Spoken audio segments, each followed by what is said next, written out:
I am particularly passionate about the manual handling of people in aged care.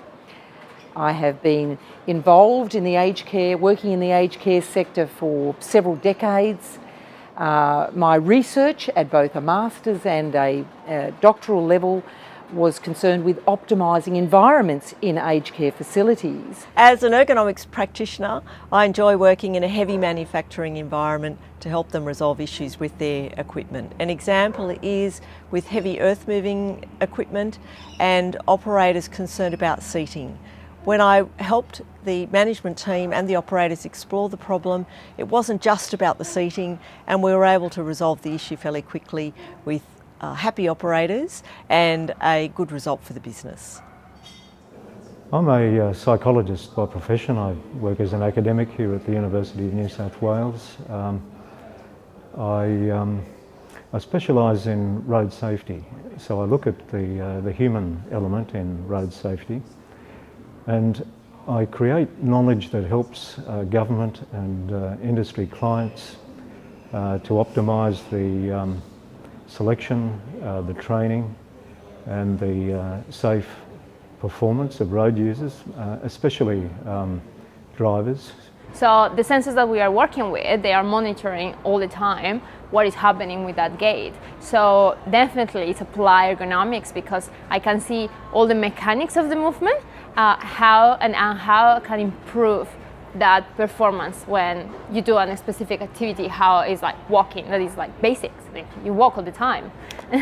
So in the past month, I've had the opportunity to work as a consultant in the rail industry on a maintenance facility design, in the human-computer interaction field, on the usability of a website, and teaching ergonomics at an undergraduate level.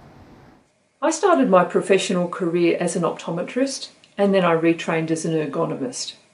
So now I specialise in visual ergonomics. This means I go out to workplaces and give advice about lighting and visual displays. But I also work with another ergonomist and with an architect, and we provide very early schematic design advice for control rooms. So we try to identify and design out problems before they're built into a system. Look, I'm a design educator. I work at UNSW and I'm in the industrial design program. So we're teaching people to be industrial designers, and so there's a big role for what we might call human factors in that teaching. As an ergonomist, I work at the front end, trying to improve the design of work systems or workspaces. So I would work with architects and engineers on the design of a space or a system, and I write expert opinion reports on slip resistance testing, and I test surfaces and comment on the factors or the interaction between the person and the slip and fall.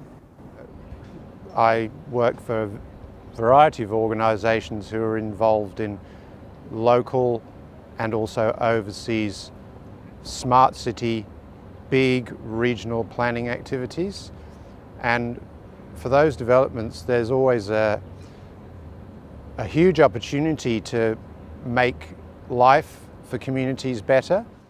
I'm a consultant ergonomist with about 35 years experience, and over the years have been involved in a number of different projects.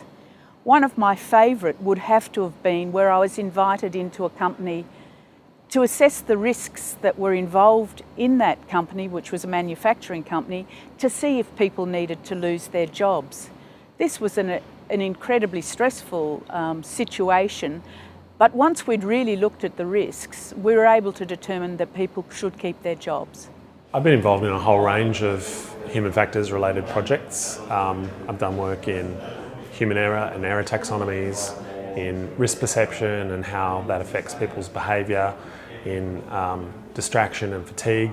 Probably what I'm most known for is my work in psychosocial hazards. My research interest is looking at the fit between an individual and their emotional or cognitive environment. So I'm interested in how the concept of bias influences people's performance and influences their outcomes following injury, for instance. My background is that I started out as a physiotherapist and progressed into the field of ergonomics. So my area that I work in at the moment is the physical component of ergonomics, looking at offices, looking at workplaces, looking at the design of workplace, and ultimately creating a safe and comfortable workplace for people to work in.